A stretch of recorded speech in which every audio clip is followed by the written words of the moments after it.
Nagsimula sa simple na pasulyap-sulyap, nagpapapansin sa'yo.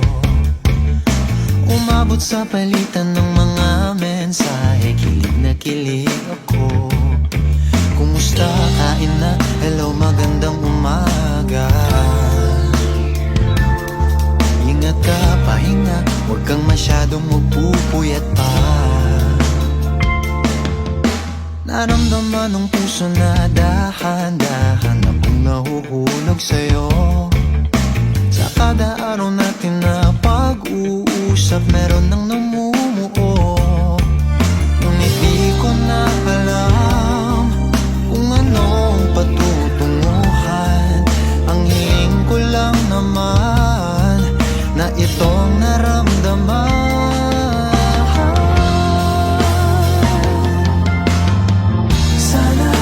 Sana naman ay mapagbigyan na at nang mapakinggan ang tibok ng puso kong sa'yo lang naramdaman ng tunay na kaligayahan.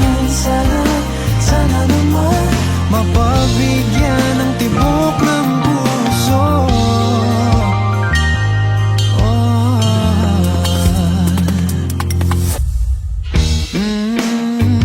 Biglang katahimikan, wala namang matandaan na nasabi baka sakaling ika'y aking nasaktan.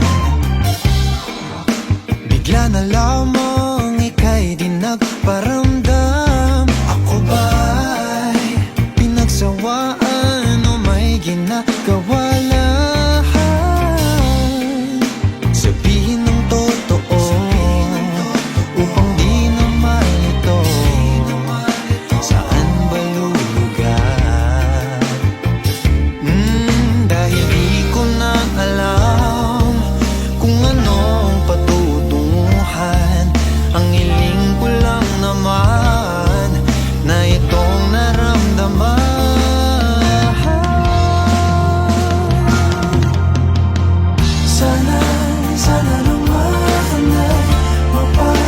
mapagbigyan na at nang mapakinggan ang tibok ng puso